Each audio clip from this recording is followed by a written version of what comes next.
So welcome to the next part of depreciation chapter. Very important topic for today. Topic का नाम लिखो sale of machine. Sale of machine.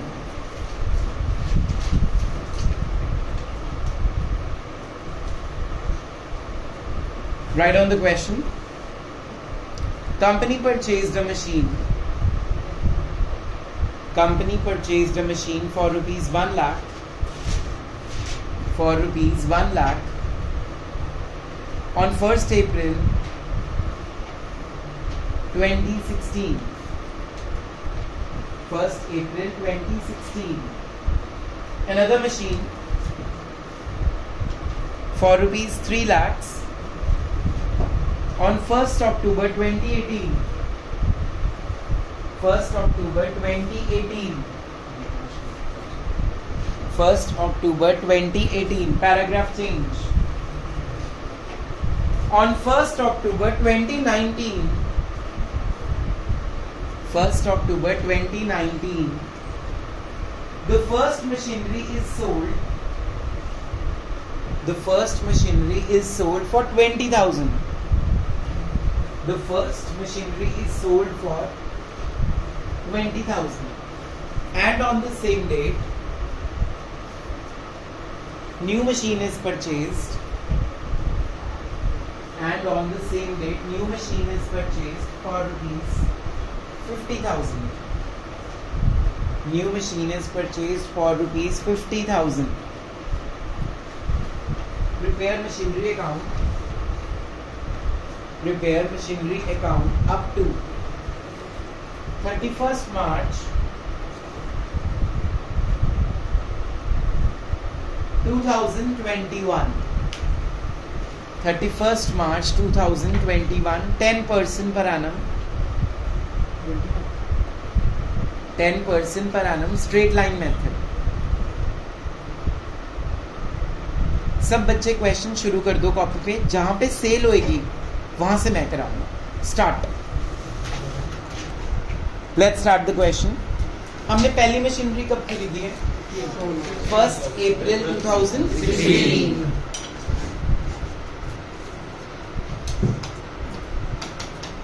To bank. हाँ जी मोक्ष कितने की है machinery? 1 lakh. 31st March 2017 by depreciation 10,000. By balance carry down 90,000. अगले साल कोई मशीनरी नहीं ली? No sir. 1st April 2017 brought down 90,000. 31st March 2018 में depreciation 10,000. फिर से 10,000 और carry down 80,000. अब एक और मशीनरी ले ली? Yes sir. 1st April 2018 brought down 80,000. 1st October को लिए कितने की? 3 लाख. 31st March 2019 में depreciation 10,000. Depreciation 50,000. 30,000 आएगी वैसे, but 6 months की निकालेगी. Carry down 1 70,000. Carry down 2 2,85,000. अगले साल कुछ भी नहीं किया ना? नहीं, अगले साल बेची है? Yes, 2019 में ईयर ऑफ सेल आया है. ध्यान से समझना है कंसेप्ट को. वंश जी बाद में लिख रहे हैं, समझ लो पहले कंसेप्ट. 1st April 2019 को ब्रॉड डाउन किया हमने 1, ब्रॉड डाउन किया हमने 2, 70,000 और 2,85,000. ठीक है. पहले डेट चेक करो कब बेची है. 1st October 2019. देखो जब हम परचेज करते हैं इधर टू बैंक लिखते हैं, जब सेल करेंगे तो उधर बाय बैंक. टू बैंक नहीं, बाय बैंक. ठीक है. 1st October 2019 को हमने मशीनरी को बेचा by depreciation on machinery sold. बड़े ध्यान से समझना कंसेप्ट को। मेरे पास वो मशीनरी अप्रैल से लेके सिर्फ 1 अक्टूबर तक रही। कितने मंथ्स रही? अप्रैल, मई, जून, जुलाई, अगस्त, सितंबर, दैट्स इट। अक्टूबर काउंट नहीं करना क्योंकि पहली तारीख को बेच दी।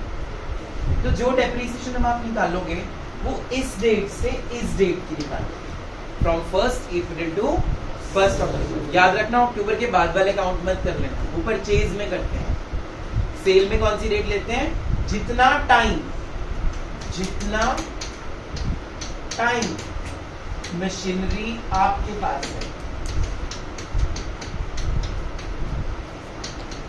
आपके पास मीन्स मेरे पास है। कितने की मशीनरी थी हमारे पास? 1 लाख। 1 लाख पे डेप्रिसिएशन बनती है 10,000 साल की, परंतु 6 महीने की कितनी बनेगी? 5,000। पहले तो ये कंसेप्ट समझ आया। अप्रैल, मई, जून, जुलाई, अगस्त, सितंबर, 1 अक्टूबर को मैंने वो मशीनरी बेच दी। क्लियर? अब बाय बैंक कितने की बेची, ये भी आपको क्वेश्चन में गिवन है। 20,000 की हमने मशीनरी बेच दी। क्वेश्चन यहाँ खत्म नहीं हुआ। हमें निकालना है या तो लॉस या हमने निकालना है प्रॉफिट। अब उसका बनाएंगे एक छोटा सा क्यूट सा वर्किंग नोट, ठीक है? उस मशीनरी की वैल्यू क्या है आज की तारीख पे? 70,000 पे, और डेप्रिसिएशन कितनी लगी? 70,000 की मशीनरी पे 5,000 की डेप्रिसिएशन लग गई। आज की डेट में वो कितने की बिकनी चाहिए? बट मैंने कितने की बेच दी? 20,000 की बेच। तो मुझे लॉस कितना हो गया? तो ये चला जाएगा मेरा वर्किंग नोट के अंदर, ये सारा, ठीक है? उसकी ब्रॉड डाउन वैल्यू में से उसके ऊपर जो डेप्रिसिएशन लगी है वो क्या करनी है? निकुंज माइनस करनी है, वो रिटर्न डाउन वैल्यू आ जाएगी उसकी। उसको आपने कितने का बेचा है उसके साथ कंपेयर करो। अगर मैं यहाँ पे लिख दूं 1,20,000, 65 वाली चीज एक 20 की जा रही है, आपको क्या हो गया? क्या हो गया? पर यहाँ पे हमारे पास एक 20 नहीं है, सिर्फ क्या है? तो हमारे पास लॉस कितना आ गया? 45,000। अब ये कहाँ शो करना है? लॉस को शो करना है किस side? By profit and loss account. 45,000 आया कुछ समझ? दोबारा करते हैं। सबसे पहले देखो कौन सी मशीनरी बेच रहे हो, फर्स्ट, सेकंड या थर्ड? कौन सी बेच रहे हो? First machinery. कब बेच रहे हैं? 1 अक्टूबर। तो अप्रैल, मई, जून, जुलाई, अगस्त एंड कितने मंथ्स मेरे पास रही? हमने उसके ऊपर 6 मंथ्स की डेप्रिसिएशन कितनी निकाल ली? उसको इस 70,000 में से क्या कर लेना है? उसकी एक्चुअल वैल्यू आ गई 65। मैंने कितने की उठा के बेच दी?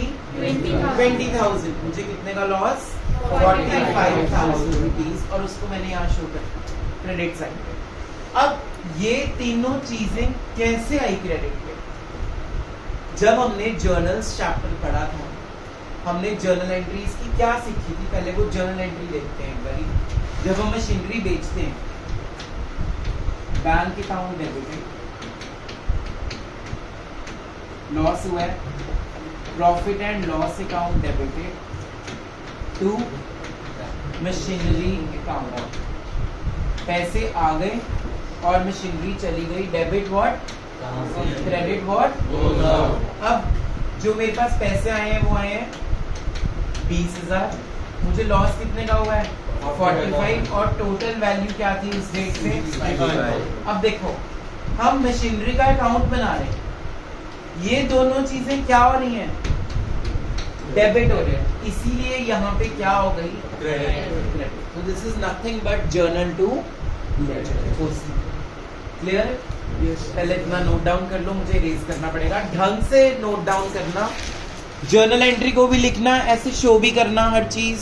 जो जो चीजें मैंने लिखी हैं, अगर आपकी कॉपी पे एक भी चीज मिसिंग हुई तो आपको पता है सर क्या होगा। जल्दी बी क्वाइट। ओके, सो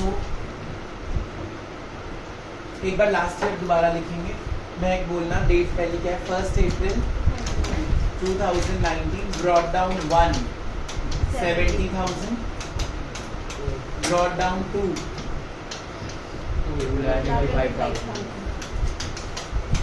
1 अक्टूबर को बेची है 2019 में by depreciation on machinery sold कितनी आई थी 5,000.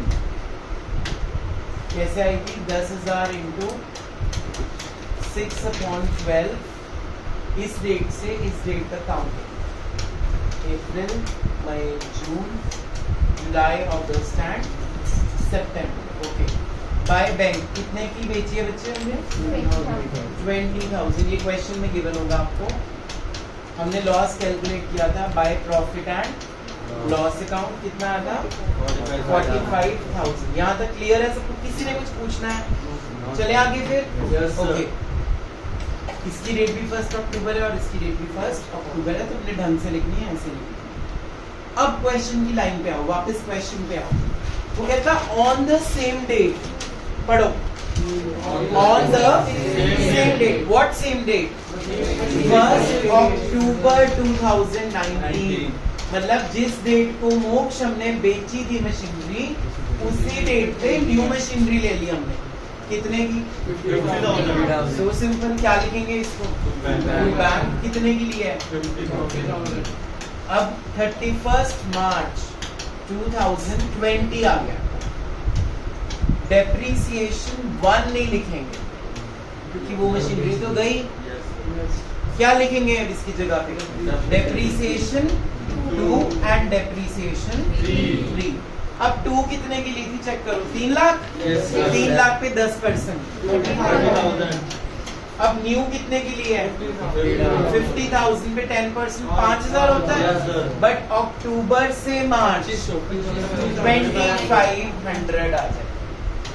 5,000 इंटू 6/.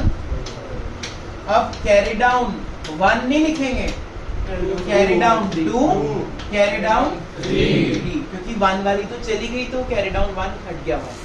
कैरी डाउन 2 कैसे आएगा देखो 2,85,000 ब्रॉट डाउन था, उसमें से 30,000 माइनस कर दो. बोलो 2,85,000. और तीसरी 50,000 में से 2,500 माइनस कर. 40,000. समझ आ गया ये वाला सवाल? फटाफट नोट डाउन कर लो.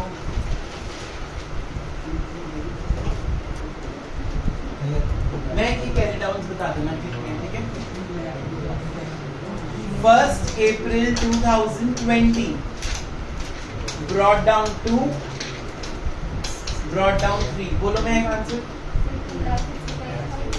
हाँ जी 31 मार्च 2021 डेप्रीसिएशन 2, डेप्रीसिएशन 3. 3 लाख पे कितनी लगेगी 30,000. 50,000 पे कितनी लगेगी 5,000. Carry down 2, carry down 3. करो जी 2,55,000 minus 30 is 225,000 and 47 minus 5 is 100. With this your question of 10 marks is complete. आ गया समझ? Yes sir.